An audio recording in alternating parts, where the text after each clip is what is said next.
Hey everyone, Mike here from Watch It Paint It. In this video I'll be building a large red planet terrain set using junk foam insulation. I've made a couple gaming tabletops in the past, and what I like to do first is to get a gaming mat and then choose the paint colors of the terrain based on the colors of the mat. This gaming mat is from Deep Cut Studio, and I tried to match the buildings and many of my model bases to the color of the mat. This one is called Muddy Field, and I bought it years ago for Star Wars, Dungeons & Dragons, and most recently Warhammer 40k. This time, however, I'll be using their Red Planet mat. Deep Cut Studio very generously sent this to me so that I could make this video, although if they didn't, I was just going to buy it anyhow. And I'll definitely be buying more mats from them down the road. A battle mat like this is going to need some rocky terrain. I'm going to be making some funky rock shapes that'll be basing off the Hopewell rocks in New Brunswick. Now these rocks were cut by the tide coming in and out, but I figure wind could do something similar. I'm starting off by cutting a rough shape of the rocks with a box cutter. At some point I'll be switching to a wire foam cutter.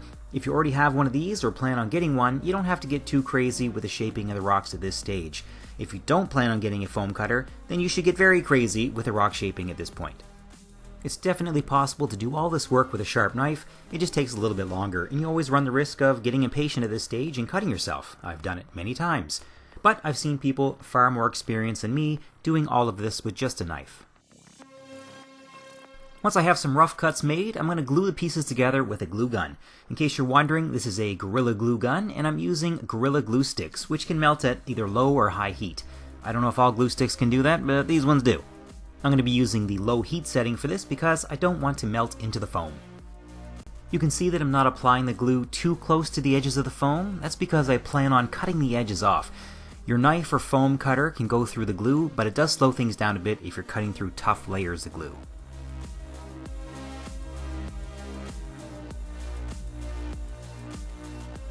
After the pieces are glued together, you can continue to use the box cutter to shape the pieces so that they look like rock formations, but I'm going to be using a wire foam cutter from this point on.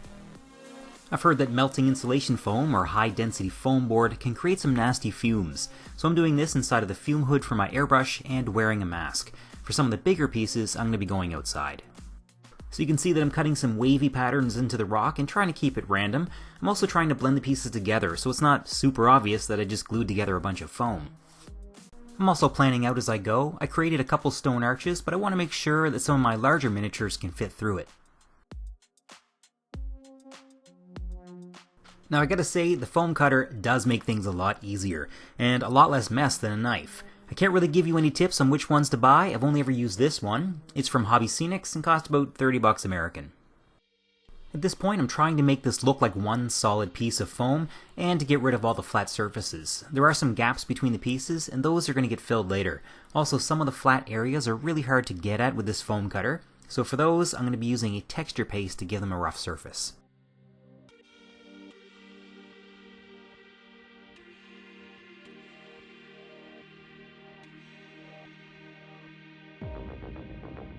Alright, I've got all the pieces glued together and I've used the foam cutter to give them all a wavy, uneven surface. Here's what all the pieces look like so far, and if you really wanted to, you could just slap some brown paint on these right now, do a quick dry brush with a lighter brown, and then call them done. I want to try taking these to the next level, and I'm going to start by filling in all the gaps with some Sculpting, which is just some fancy paper mache. This is my first time using Sculpting. In the past I've either used spackle or my own paper mache concoctions. Those typically shrink up, however, and I wanted to see how well this stuff worked in comparison. I do wish that you can get smaller bags of this stuff. I didn't use very much of it, and just so you know, this stuff only shrank a tiny amount once it was dried, so I was happy with how it worked. I'm adding enough water to the Sculpting to turn it into a pliable mush, and then you'll have to add small amounts of water as you go because this stuff gets pretty gummy the longer it's exposed to air. Next I'm taking all this squishy goop and cramming it into all the gaps in the rocks. There's nothing really requiring any skill to this, I just want to hide the gaps where everything is connected.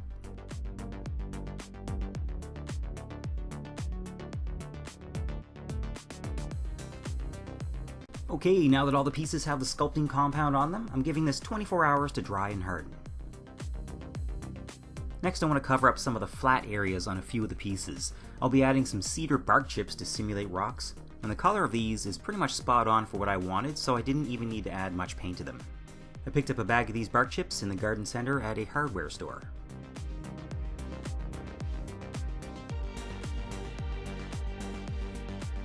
Next, I'm using some texture paste, and this is brown earth from Vallejo. I'm going to use this to cover up any weird looking surfaces, such as the Sculpting mold, and any spots that clearly look like they're foam or large flat areas. You don't need to go too crazy with this stuff, I just want a slightly rough surface, so in most places I'm spreading it very thin. Texture paste also acts like a powerful glue, so you can use it to stick more bark to the base as well.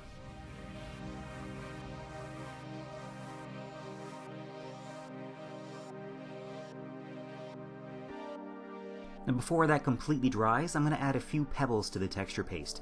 I want it to look like the rock is crumbling in various places. I had some sand laying around, so I used some of that on the texture paste as well. The next step was painting the rocks, but before I did that, I wanted to make sure that the texture paste had plenty of time to cure, so I left it overnight.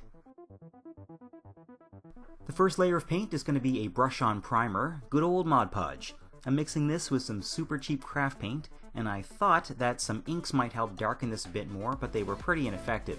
In the end, I added a few drops of dark brown Army Painter speed paint, and that did seem to work. Though really, if you can just get a dark brown craft paint, mix it with Mod Podge, and that will be perfect. I also added a bit of water to this mixture. Mod Podge and craft paint are fairly viscous, and it's hard to spread around. I should also note that I didn't put this on top of most of the texture paste. The texture paste is already a reddish brown. It doesn't need a primer for paint to stick to it. I only added one layer of the Mod Podge, and I thought maybe that would be a problem later, but I was too lazy to go back and add a second layer. As it turns out, it was fine. Rocks aren't typically one solid color anyway. They're multi-hued, so the small amounts of gray that showed through actually looked pretty cool, and the pink insulation just ended up looking like a slightly lighter brown. Now some of my rocks were a bit top-heavy and wobbly, so I decided to give them a base. I like to base my terrain with 3/8 of an inch MDF. You can buy a big sheet of this stuff for a few bucks, and it'll be good for a ton of terrain. Obviously the base doesn't need to be nearly this big, but I did want some room to play a bit and add some other things. And just like before, I'm gluing this down with a glue gun and then adding some more bark chips for rocks. Once that's done, I'll follow the same steps as before, adding the texture paste and Mod Podge so these pieces look the same as the others.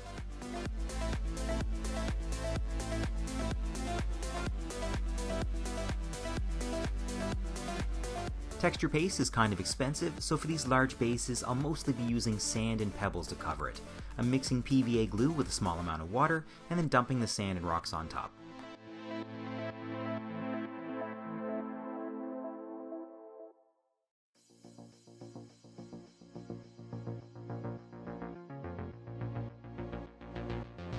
Before the first layer of glue is dried, I'm adding some more glue and placing some random larger pebbles on top to try to randomize the look of the surface a bit. Next I want to seal all this down. The sand and pebbles tend to fall off if you don't do this next step. I've mixed about 1 part glue to 3 parts water, and I'm lightly dabbing this all over the sand, and this should hold everything in place. So the next step is to try to match the paint colors I have to the battle mat. Oh, and by the way, if you want a mat like this, I'll pin a link in the comments. Just like everything I do for the first time, I did this the hard way. I decided to mix 3 colors to get a specific tone. So I mixed equal parts Trader Red and Cypress Brown, and then I added a small amount of dark wood contrast paint. Once I started using it, I realized I had just exactly created Doom Bull Brown from Games Workshop. So I could have saved a lot of time and trouble and just used that. I'm using an airbrush for this part, but you definitely don't need to. I'm only using it because it's fun, not because it's going to create a better result or because it's faster. It's not. You can mix your colors, or just use Doom Bull Brown, thin it down with water, and just slop it on with a big brush. It doesn't have to be neat and tidy, it's rocks. So that first color, I focused on the sides and underneath to make some shadows. This next color is a rusty orange called Molten Orange, and I'm putting this on top. If you're using a brush, just thin it down and dab it on. You don't need full coverage, you just want to make sure that you get the spots where the foam color might be showing through. I'm doing a zenithal thing on the sides of the rock, just spraying the light orange straight down at it. If you're using a brush, just do a heavy dry brush on the sides, using only downward strokes with the brush.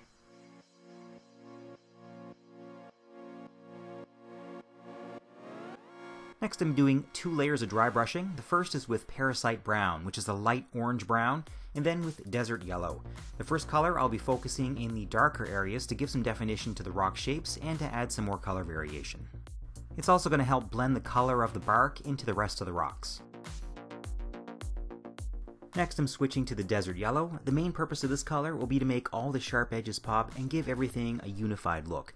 This is going over the sand and the pebbles, and then I'm focusing it on all of the edges of the rocks. I'm not putting it all over the rock, I'm just trying hard to hit only the sharp edges and make them stand out. For the final touch, I'm using some reddish pigment powder.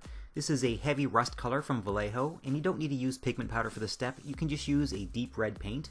I'm dabbing this around the base of the bigger rocks, and then in a few random places, again just to create some color variation and help blend it into the colors of the battle mat. The final step is to add some matte varnish just to seal in all these paints, but here's how they look, and I think they blend in okay. They actually look okay on other battle mats as well. Just make sure that when you varnish your pieces, you use all the proper safety gear, just like me, and wait for a day that doesn't have 80 km/h winds. I actually think I got just as much varnish on my camera as I did on the rocks here.